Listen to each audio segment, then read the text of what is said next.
He was supposed to be court-martialed for insubordination. Instead, his illegal attack became official U.S. Army doctrine. This is the story of a lone American gunner, Ray Thompson, who, without a single order, faced an entire German armored column during the Battle of the Bulge. You're about to learn the secret firing pattern he used to dismantle a dozen enemy vehicles and rewrite the rules of war forever. 3 days earlier, inside a drafty farmhouse, Thompson had been given one simple, direct command. No one fires without confirmation. I don't care what you see. Mostly Panzer IVs, with a single Tiger I leading the charge. Right behind them, half-tracks packed with infantry rolled on, and fuel trucks brought up the very rear. Their target? A crucial crossroad. If they took it, they'd sever the supply and reinforcement lines to the 101st Airborne Division, who were already surrounded in Bastogne. But Thompson had 0 orders, no permission to fire. His instructions were simple: wait, observe, and report back. Yet he could see exactly what was about to unfold. So he made a decision. With no command, no clearance whatsoever, Ray Thompson squeezed the trigger. And in that instant, everything changed. Let's talk about the rules of engagement.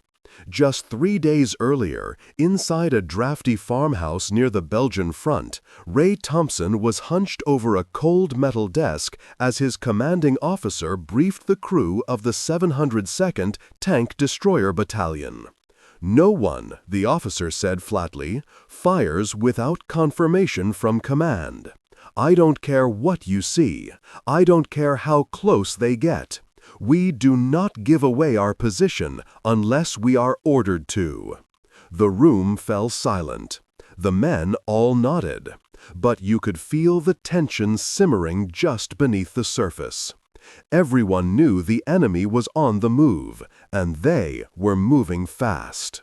Because outside, the Battle of the Bulge was just getting started.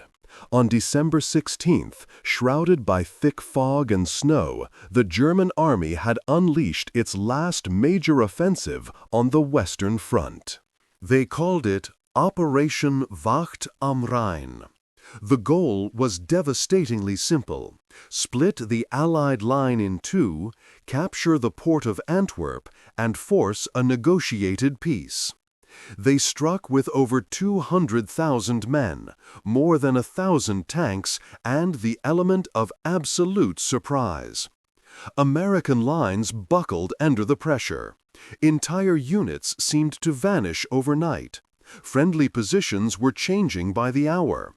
And in all that chaos, many commanders feared the greatest enemy wasn't in front of them, but was friendly fire from behind. So the rule was crystal clear: wait for orders.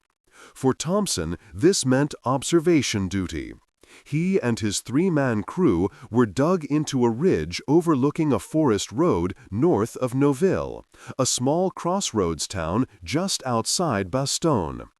They had excellent cover, plenty of range, and a freezing, clear view of the valley below, but absolutely no permission to engage.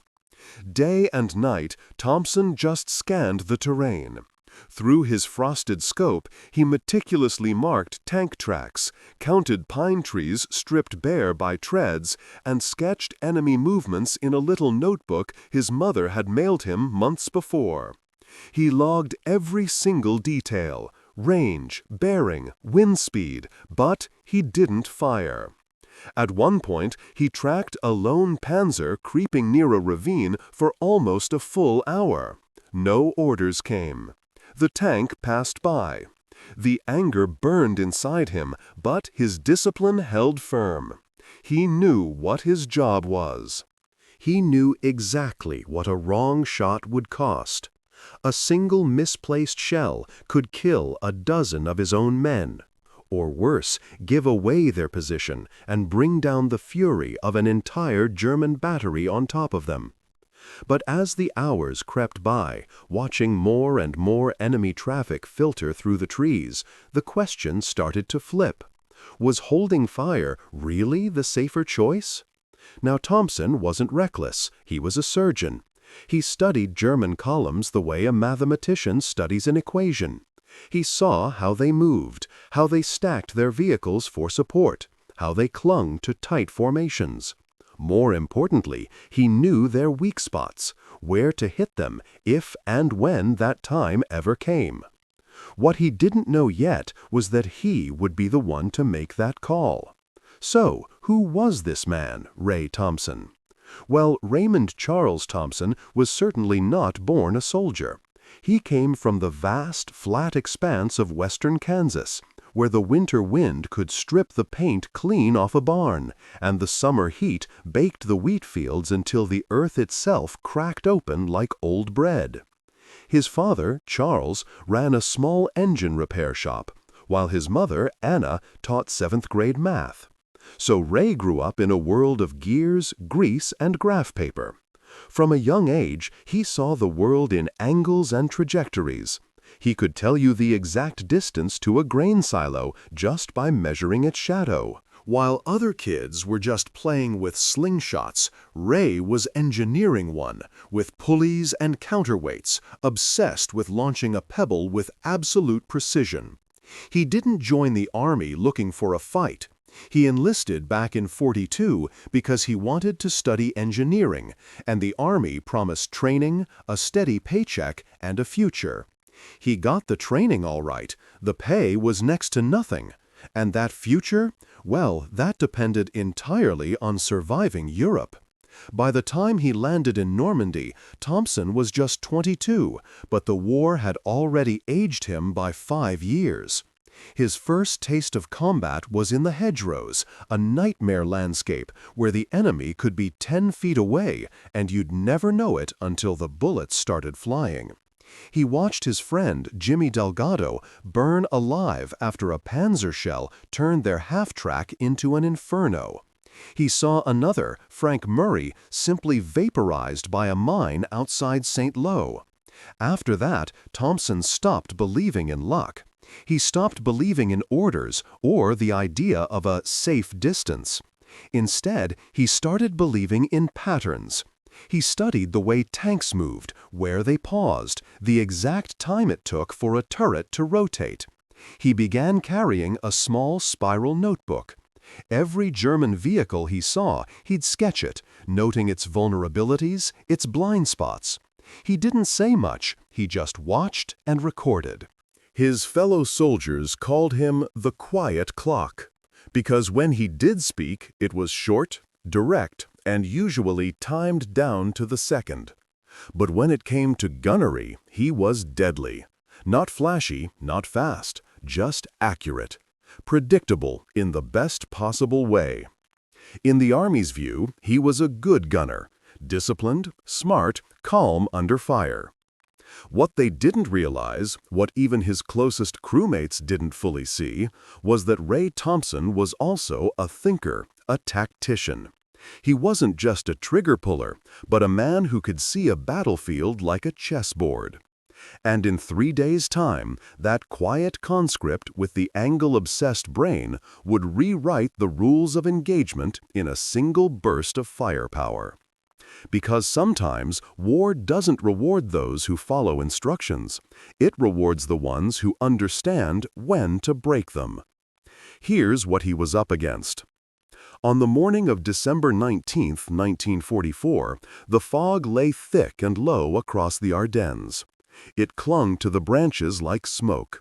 Vision was limited, sound was distorted. But through his periscope, Ray Thompson saw them.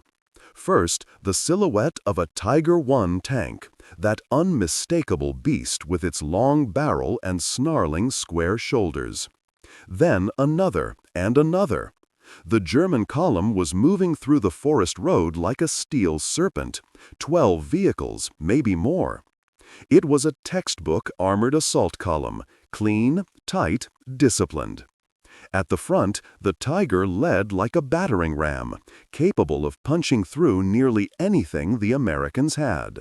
Behind it came 3 Panzer IV tanks, each fast, efficient, deadly. Then came 2 half-tracks filled with infantry. Behind them, support vehicles, ammunition trucks, fuel tankers, field kitchens. Even the tail end of the column was flanked by a self-propelled anti-aircraft gun. This was a sign they were expecting contact and prepared for anything except one unapproved American gunner with a Wolverine. The road they were on was narrow, barely wider than the column itself, with steep forest banks on either side. Thick trees hemmed them in. No room to maneuver, no room to scatter. To Thompson, it wasn't just a road, it was a trap. But here's the catch. Ray had no orders. No one else could see what he saw. Radio contact with his battalion's forward HQ was weak, garbled, or non-existent. The only way to reach command was to reposition and risk exposure. By protocol, he was supposed to observe the enemy, report their heading, and let air support or artillery take the lead. But Thompson wasn't watching a column in transit. He was watching a steel blade aimed directly at the throat of the American line. The road those tanks were creeping down led straight to the Noville crossroads. If they captured Noville, they would flank the defenders at Bastogne from the north. The 101st Airborne Division, already encircled, would have its last major supply lifeline severed. The result would be an absolute catastrophe. Tens of thousands of Americans cut off in the freezing cold. And yet, the tanks just kept rolling forward, calm and confident, protected by the belief that American forces were too disorganized, too scared, and stretched too thin to respond. They were half right. Ray Thompson was scared. He was cold. He was isolated. But he wasn't disorganized. He was calculating. He knew if he fired too early, they'd scatter. If he hit the wrong target, the others might escape or unleash overwhelming return fire. But if he fired with precision, hitting just the right vehicles in the right order, he could do something most officers would call impossible. He could dismantle an entire armored column, piece by piece. And he'd have to do it with no word from command, no backup, and no permission. He licked his lips, reached for the elevation dial, took one last look at the formation, and waited for the moment no manual had ever prepared him for. The unauthorized pattern begins. Ray Thompson had never fired without orders, not once. Not in training, not in France, not even days earlier when his gut screamed at him to pull the trigger on a lone panzer in his scope. But now, staring at a perfectly exposed German armored column crawling forward like clockwork, he realized something. Waiting was no longer caution. Waiting was suicide. And so, with no radio contact, no green light, and no one to back him up, Ray adjusted his angle, held his breath, and fired. But he didn't aim for the lead tank. He aimed for the third. The armor-piercing round left the barrel of the M36 tank destroyer with a thunderous roar that shattered the quiet and kicked a wave of snow into the air. It struck the 3rd Panzer IV directly in its flank. The explosion sent a shockwave through the trees. A plume of fire and black smoke erupted into the fog. Metal screamed. The entire column halted, but Thompson wasn't done. As his loader rammed in the next shell, Thompson shifted position slightly, 5 yards to the left, just enough to throw off any German gunners scanning for his muzzle flash. Then he fired again, this time at the 6th vehicle. A massive blast tore through the half-track packed with infantry, its fuel tank erupting in a flash. Bodies were violently hurled into the surrounding trees. Flames immediately licked at the dry underbrush, setting the forest floor ablaze in shifting patches of orange and black. The German advance wasn't just halted anymore, it was descending into pure panic. The lead Tiger tank desperately tried to reverse, but the column was jammed bumper to bumper, with nowhere to go. Its crew screamed and gestured wildly, frantically trying to carve out an escape route. But it was useless. Behind them, the rest of the formation was completely bottlenecked, blinded by smoke, engulfed in flames, and hopelessly boxed in. Thompson reloaded. His crew, now wide-eyed and fully grasping the situation, didn't utter a word of question. They simply followed his lead. He took aim at the 8th vehicle in the line, a fuel truck. The result was immediate and absolutely biblical. The explosion shook the entire hillside, sending a column of fire shooting skyward like a volcanic eruption. The sheer force of the blast threw 2 nearby infantrymen off their feet, and the massive fireball silhouetted the tanks, turning them into ghostly shadows. From a distance, it sounded like a full-blown artillery ambush. But the reality was far different. It was one man, one gun, and one incredible gut feeling. However, the sequence of his shots was anything but random. He wasn't just shooting, he was systematically dismantling them. And each blast was like another page being ripped out of the German field manual. Total destruction in the woods. The Ardennes forest had fallen deathly silent just moments before that first shell was fired. And then the forest screamed. Trees splintered and crashed down from the shock waves. The air filled with a chaotic mix of snow, fire, and shrapnel, like confetti at some infernal party. Thompson's 3rd shot found a fuel truck, which erupted. His 4th slammed into a half-track, desperately trying to back away.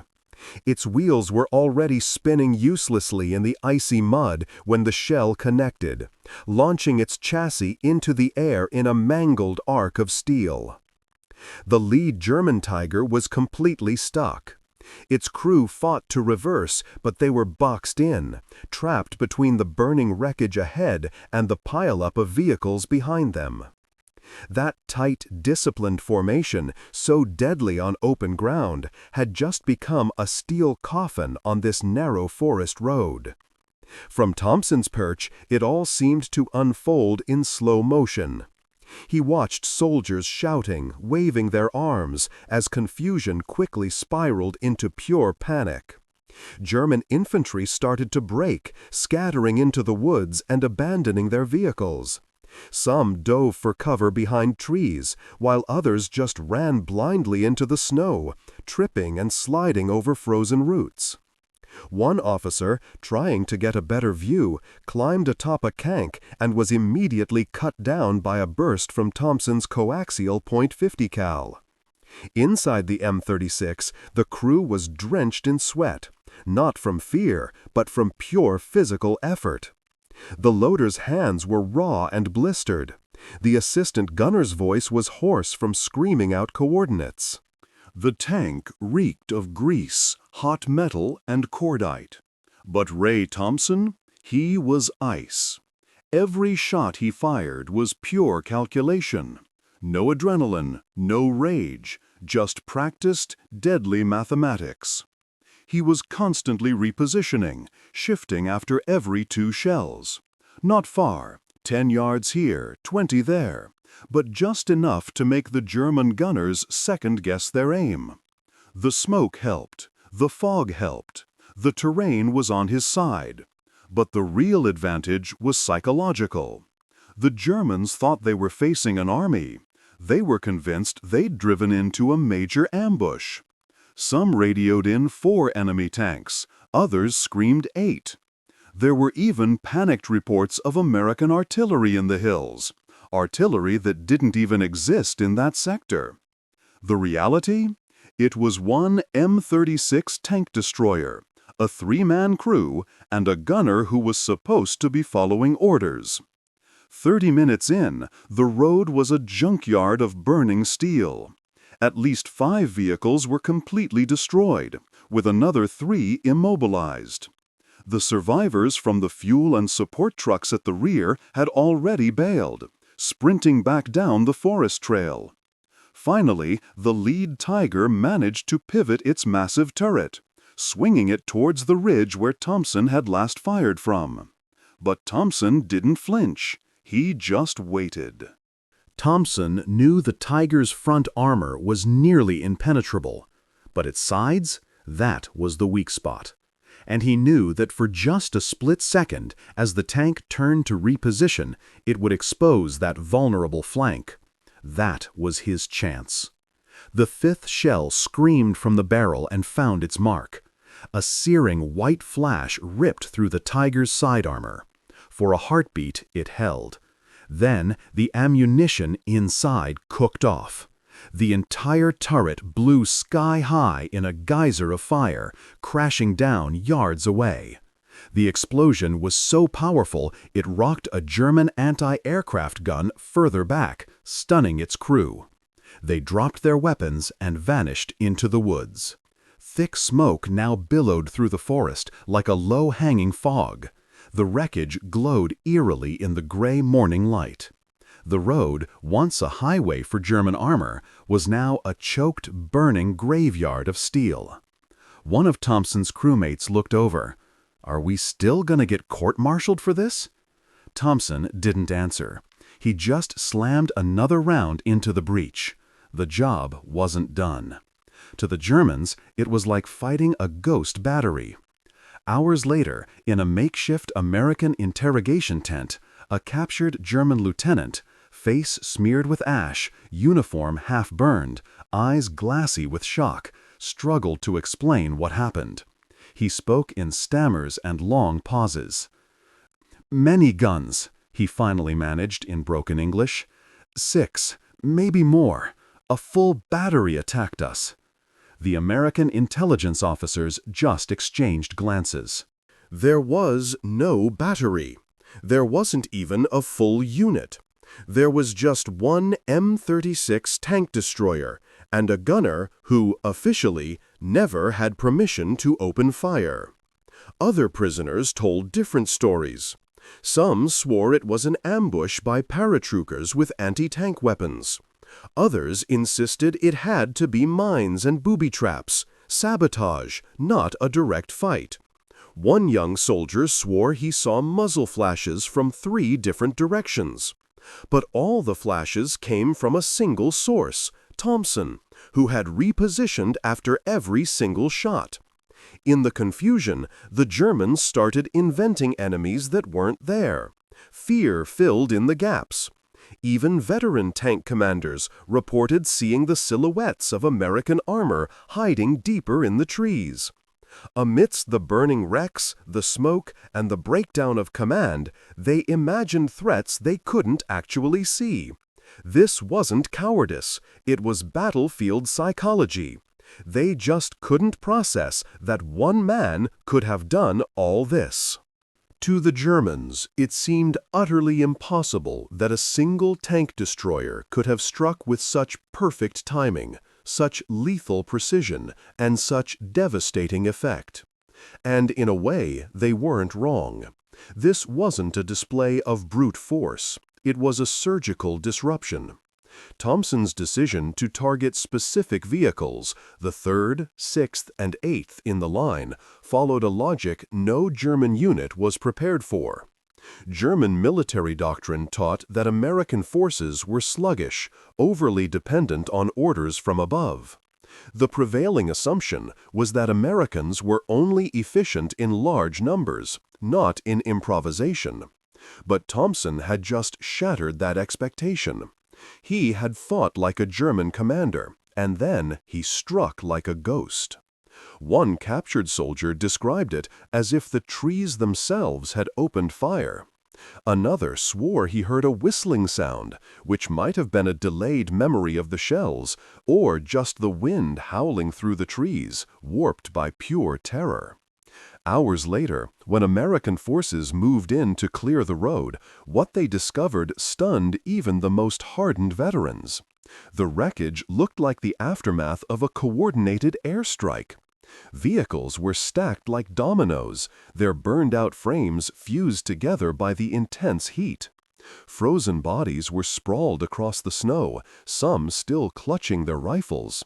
Trees were splintered into toothpicks, and tank tracks were bent sideways, gouged deep into the frozen earth. Hours later, when American forces moved in to clear the road, what they discovered stunned even the most hardened veterans. The wreckage looked like the aftermath of a coordinated airstrike. Vehicles were stacked like dominoes, their burned-out frames fused together by the intense heat. Frozen bodies were sprawled across the snow, some still clutching their rifles. Trees were splintered into toothpicks, and tank tracks were bent sideways, gouged deep into the frozen earth. But the most unsettling part, what made it all so strange, was what was missing. There were no American dead. There were none, because there had only ever been one gunner. From that day on, survivors from that German column would refer to the incident with a single phrase, Die Geisterbatterie, the ghost battery. Was it disobedience, or was it brilliance? For the next 48 hours, Ray Thompson expected to be arrested. After the shooting ceased, after the smoke cleared and the Germans had either fled or burned, he just sat inside the M36, completely still. His loader offered him a sip from a canteen, but he didn't even respond. The adrenaline had vanished, replaced now by a creeping dread. They had disobeyed direct orders. They had opened fire without permission. And no matter how many enemy tanks were now burning, the military had its rules. Back at battalion headquarters, Thompson filed his report. His commanding officer, a captain from Pittsburgh named Langston, read it without saying a single word. He just flipped through the pages, studying Thompson's sketches, his range estimates, the diagram of the firing sequence, his face a mixture of fury and disbelief. "You know," Langston finally said, "if this had gone wrong, if even one of those was friendly fire." Thompson simply nodded. He made no excuses. "I knew what I saw," he said simply. Langston stared at him, then let out a long breath. "No one authorized this, Thompson. You understand that?" "I do." But Langston didn't reprimand him. Not yet. Instead, he just said, "Go get some rest. I've got to send this upstairs." And upstairs meant division command, which meant scrutiny, which usually meant punishment, especially for an enlisted man who acted outside protocol. Thompson returned to his crew. They were quiet too. No pats on the back, no celebration. They were all just waiting for the hammer to fall. But it didn't, not right away, because something else happened first. The scouts from the 101st Airborne arrived. They came through Noville 2 days later, faces hollow, eyes rimmed red from sleepless nights and trench exposure. They had expected to find that forest road crawling with enemy armor. Instead, they found a graveyard of twisted German wreckage. They asked which unit took it out. Langston said it wasn't a unit, it was one gunner. That word spread faster than any order. In mess tents, in supply lines, over battalion radios, people started talking about the guy from Kansas who took out a panzer column all by himself. The story grew, of course. Some said it was 10 tanks, that he did it with 5 shells, that he used bouncing shots like a pool shark. But right in the middle of this growing legend, the official investigation began. Division intelligence reviewed Thompson's field notes. They interviewed the loader, the assistant gunner, even tried to confirm the radio situation with higher command. But they couldn't prove disobedience because there was no clear record of orders being received. The lines had been jammed. Thompson's crew had tried to report but got nothing back. What they could confirm, however, was the kill count. 7 vehicles completely destroyed, 4 more disabled, 0 American casualties. One key objective, Noville's North Road, was held. 1 airborne unit, cut off and under siege, was reconnected to its supply lines. And 1 decision, made in silence without clearance, had kept that corridor open. Langston was called in to hear the final decision. He expected a reprimand. What came instead was something much more unusual. The division commander said, "Don't put this in the official briefing, not yet. But tell your gunner we'll be watching his work." Thompson didn't receive a medal, not then, but he wasn't court-martialed either. In fact, he was quietly assigned to train other gunners on his firing pattern theory, how to disable a convoy through sequence, not just brute force. No one called him a hero, no one saluted. But he was asked to diagram his decision-making process, and those diagrams were sent to the U.S. Army Artillery School at Fort Sill, Oklahoma. That's when it hit him. They hadn't just forgiven what he did, they were studying it.